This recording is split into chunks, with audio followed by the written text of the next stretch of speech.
তো আমি ডাইরেক্ট আছি পয়েন্টের মধ্যে। লাস্ট পার্টে আমরা ডিসকাস করেছি ডিপ ওয়েবকে নিয়ে, ডিপ ওয়েবকে আমরা কেমনভাবে ব্যবহার করি বা ডিপ ওয়েবে কীভাবে আমাদের প্রাইভেসি মেনটেন থাকে, এবং ডিপ ওয়েবে কিছু ইলিগাল অ্যাক্টিভিটিকে নিয়ে আমরা কথা বলেছি, যেমন কারো ব্যাঙ্ক অ্যাকাউন্ট হ্যাক করা বা কারো ফেক পাসপোর্ট বানানো এবং হিটম্যান হ্যার করা। যদিও হিটম্যান হ্যার করা খুব এক্সট্রিম এবং সেটা ডিপ ওয়েবের একদম শেষের দিকে হয়। আর তুমি যদি ডিপ ওয়েবের শেষের দিকে পৌঁছে যাও তাহলে সেখানে একটা দরজা পাবে, আর সেই দরজার পিছনে ইন্টারনেটের সবচেয়ে ভয়ঙ্কর লোক বা ভয়ঙ্কর কাজ এবং সবচেয়ে খারাপ অ্যাক্টিভিটি, সবচেয়ে ভয়ঙ্কর জিনিস যেটা তুমি জানো না, সবগুলো সেই দরজার পিছনে পাবে। আর সেই দরজার পিছনের দুনিয়াকে আমরা বলি ডার্ক ওয়েব।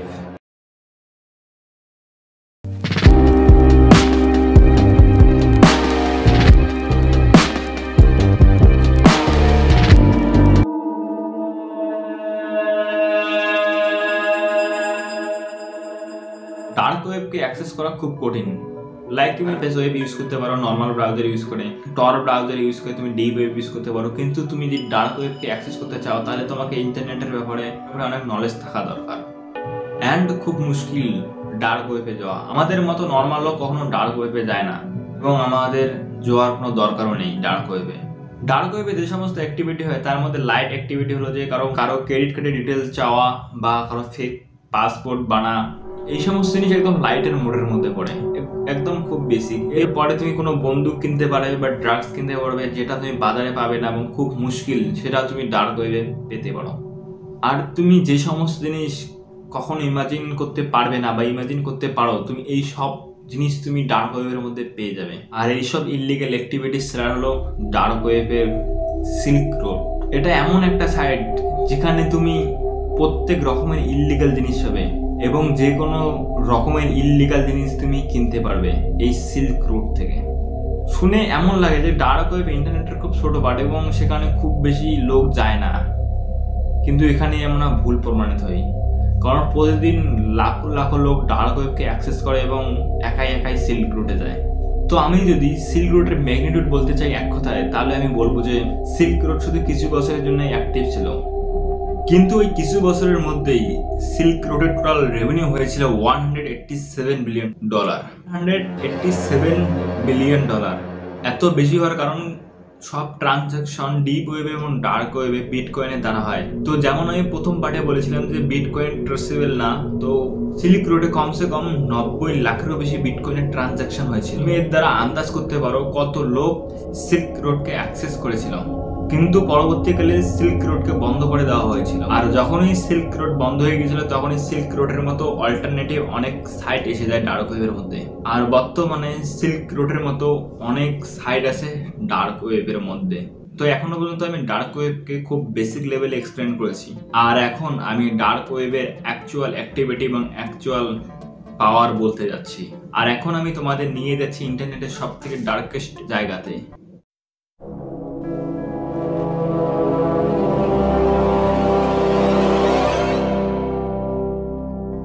জাস্ট ইমাজিন তুমি নর্মালি একটা লাইভ স্ট্রিমের মধ্যে প্রবেশ করেছো, নর্মালি ইন্টারনেট ইউজ করতে করতে, আর ওখানে তুমি দেখো যে একটা পুরো স্ক্রিন ব্ল্যাক হয়ে আছে এবং সাইড দিয়ে চ্যাট চলতেছে, আর সেই চ্যাটের মধ্যে অনেক লোক আছে যারা আলাদা আলাদা ভাষা দিয়ে চ্যাট করতেছে আর আলাদা আলাদা কোড টাইপ করতেছে।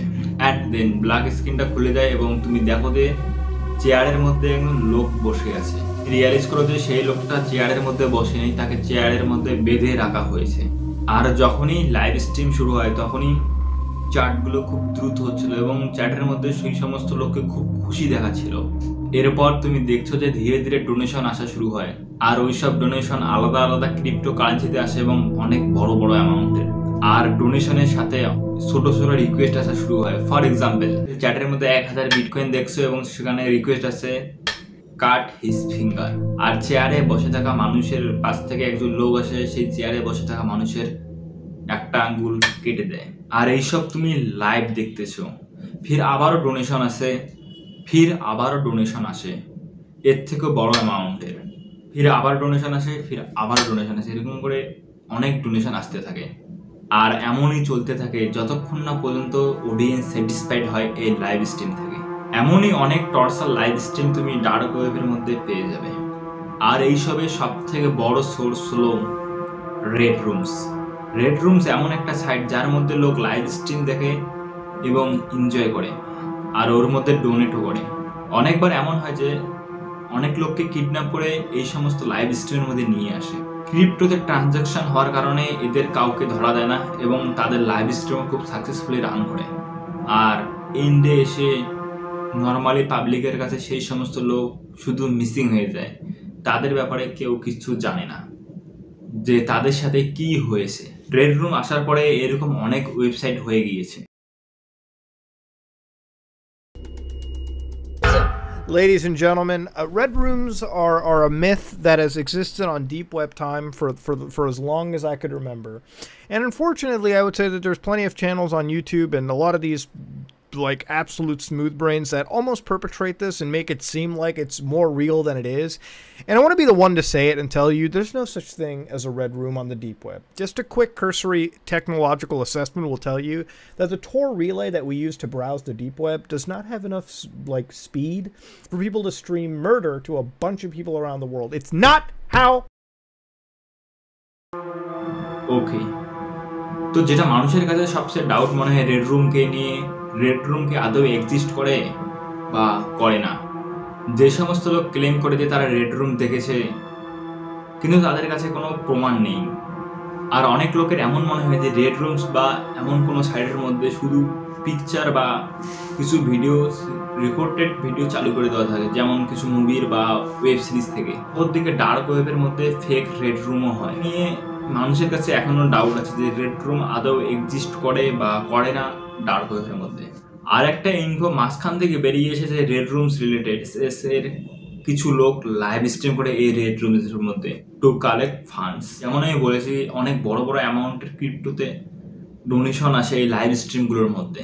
তো আইসিসি এর কাছে অনেক বড় একটা সোর্স তৈরি হয়েছে এই লাইভ স্ট্রিম করে ফান্ড কালেক্ট করার।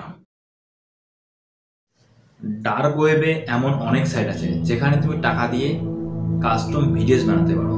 অ্যান্ড কাস্টম ভিডিওস তোমাকে একটা খুব বড় অ্যামাউন্ট পে করে রিকোয়েস্ট করতে হবে তুমি কেমন টাইপের কাস্টম ভিডিও চাও, তুমি কেমন টাইপের মানুষ চাও, মেল না ফিমেল, অথবা তার লুকস কেমন হবে, এবং তুমি অনেক কিছু টর্চার হওয়া অ্যাক্টিভিটি পর্যন্ত করাতে পারো। আর তুমি ডিমান্ড করতে পারো এই সমস্ত টর্চার হওয়ার সময় সেই সমস্ত কিছু রেকর্ড করা হয় এবং তোমাকে সেই ভিডিওটা সেন্ড করা হয়। তুমি জানো এটা খুব বেশি ক্রেজি সাউন্ড করে, but this is true. And the crazy thing is dark ওয়েবে এই সমস্ত জিনিসের ডিমান্ড খুব বেশি হয়। তো ইমাজিন এরকম কত লোক আছে যারা কি ডার্ক ওয়েবে এরকম কাস্টম ভিডিওসের অর্ডার দেয়, আর যার কাছে সেই কাস্টম ভিডিওসের অর্ডার আসে সে ভিডিওসের পেপার অনুযায়ী সে তার ভিকটিম খুঁজতে থাকে, আর সেই ভিকটিমকে খুঁজে কিডন্যাপ করে এবং একটা কাস্টম ভিডিওস বানিয়ে দিয়ে দেয়। আর এইসব কাস্টম ভিডিওসের মাঝে ইউ ক্যান ডিমান্ড এনিথিং, তুমি যে কোনো কিছু ডিমান্ড করতে পারো। যে ভিকটিমটাকে একটা পুলের মধ্যে রেখে সেই টোটাল পুলটায় অ্যাসিড দিয়ে ভরে ফেলতে হবে, এবং তুমি খুব বেশি ফাকড আপ ডিটেলস পর্যন্ত দিতে পারো সেই সেলারের কাছে, আর সেই সেলার তোমার ডিমান্ড অনুযায়ী সেরকম ভিডিও তোমাকে বানিয়ে দিয়ে দেবে। আর তুমি যত বেশি ডিটেলস প্রোভাইড করবে সেই অনুযায়ী তোমার প্রাইস তত বাড়বে। তো এইরকমের কাস্টম ভিডিওসের অর্ডার তো আসে, এর সাথে কিছু পার্টিকুলার টাইপেরও অর্ডার আসে। তুমি একটা পার্টিকুলার টাইপের মানুষকে স্টক করতে চাও, তুমি ডার্ক ওয়েবে গিয়ে ডিমান্ড করতে পারো যে আমাকে এই মানুষটার সিকিউরিটি ক্যামেরা ফুটেজ লাগবে, এবং তুমি ডার্ক ওয়েবে সেটা পর্যন্ত পেয়ে যাবে। তোমার কাছে যদি টাকা থাকে তাহলে তুমি ডার্ক ওয়েবে গিয়ে যে কেউকে স্টক পর্যন্ত করতে পারো। অনেক কেসের মধ্যে ডার্ক ওয়েবে সেলার নিজে গিয়ে সেই সমস্ত লোকের বাইরে গিয়ে সিসি ক্যামেরা ইনস্টল করে আসে, সো দ্যাট যে লোকটা এই সার্ভিসটা বাই করতেছে সে খুব সহজেই সেই লোকটাকে স্টক করতে পারবে। How creepy is that? এবার আমি যেটা তোমাদের বলতে যাচ্ছি সেটা আরও খুব বেশি ফাকড আপ। ডার্ক ওয়েবে একটা এমন সাইট আছে দ্যাটস কল ক্যানিভেল ক্যাফে। ওই সাইটে ক্যানিভেল ক্যাফে অর্থাৎ যারা হিউম্যান ফ্লাশ খায় তারা সবাই এসে ডিসকাস করে কিভাবে একজন মানুষকে ধরে তাকে কিভাবে কুক করা যায়। আর ওই সাইটে গিয়ে তুমি সেখানে অনেক হিউম্যান ফ্লাশে রেসিপিও পর্যন্ত পেয়ে যাবে। আর ওই সাইটেও এই সমস্ত রেসিপি একটা নির্দিষ্ট সময় অন্তর আপডেট হতে থাকে। সো দ্যাট মিনস এই সমস্ত রেসিপিকে আপডেট করার জন্য কেউ তো দুনিয়াতে এমন আছে যে এই সমস্ত রেসিপি বানায়। তো তুমি এইসব কথা শুনে আন্দাজ করতে পারো যে মানুষ কতটা ফাকড আপ হতে পারে, একজন মানুষ কোন লিমিট পর্যন্ত যেতে পারে, আর কত ক্রিপি ফাকড আপ আর কত ডিসগাস্টিং জিনিস পর্যন্ত করতে পারে। অ্যান্ড আমরা এটাও জেনে ফেলি যে আমরা তো কিছুই জানি না দুনিয়াতে কি হচ্ছে, আর লোক কেমন কেমন ব্যবহার করেছে। হিউম্যান ট্রাফিকিং এরও অনেক বড় সোর্স আছে ডার্ক ওয়েবে। তুমি যে কোনো মানুষ বা বাচ্চাকে অর্ডার পর্যন্ত দিতে পারো, আর তোমার জায়গা মতো তোমার সেই অর্ডার প্লেস পর্যন্ত হয়ে যাবে। It's so crazy. দুনিয়াতে কত কিছু চলতেছে, এত কিছু জানার পরেও আমার মনে হয় না যে হিটম্যান হেয়ার করা খুব বড় একটা ব্যাপার। তো আমি তোমাদের একটা লাস্ট জিনিসের ব্যাপারে বলতে চাচ্ছি, যেটা ডার্ক ওয়েবে খুব বেশি কমন থাকে, that is mystery box order করা। যেমন তুমি অনেক ইউটিউবারকে দেখো বা অনেক ব্র্যান্ডকে দেখো যে মিস্ট্রি বক্স পাঠিয়ে দেয় এবং সেই মিস্ট্রি বক্সের ভিতরে যে কোনো কিছু থাকতে পারে। সেম কমন সার্ভিস তুমি ডার্ক ওয়েবে পেতে পারো। তুমি একটা নির্দিষ্ট অ্যামাউন্ট পে করে তুমি ডার্ক ওয়েবের থেকে মিস্ট্রি বক্স কিনতে পারো এবং সেই মিস্ট্রি বক্স থেকে তুমি যে কোনো কিছু পেতে পারো। তুমি অনেক টাকা পেতে পারো, বা কারো কাটা মাথা পেতে পারো, বা কারো প্রপার্টি পেপার পেতে পারো, তুমি ঘড়ি পেতে পারো, এরকম তুমি যে কোনো কিছু পেতে পারো এই মিস্ট্রি বক্সগুলো। আর অনেক সময় এমন হয়েছে যে মানুষ এই মিস্ট্রি বক্স ওপেন করতে গিয়ে সেন্সলেস পর্যন্ত হয়ে গিয়েছে। আর তুমি ইউটিউবের মধ্যে এরকম অনেক মিস্ট্রি বক্সের ভিডিও পেয়ে যাবে যেগুলি ফেক হয়, কারণ ডার্ক ওয়েবের মধ্যে মিস্ট্রি বক্স বাই করা খুব একটা সহজ ব্যাপার না। তুমি এই পাঠের দ্বারা বুঝতে যে ডার্ক ওয়েবের দুনিয়া কতটা ভয়ানক। সো তুমি কখনো ডিপ ওয়েব বা ডার্ক ওয়েবে যাওয়ার চেষ্টাও করো না, বা আমাদের না করাই ভালো। আমাদের কারোর যাওয়ার দরকার নেই সেই ডিপ ওয়েব এবং ডার্ক ওয়েবের দুনিয়াতে। সো ভিডিওটা এখানেই শেষ করছি। যদি কেউ এন্ড পর্যন্ত দেখে থাকো তাহলে চ্যানেলে অবশ্যই সাবস্ক্রাইব করবে আর লাইক একটা করবে। ভিডিও কেমন হয়েছে কমেন্ট করে বলবে।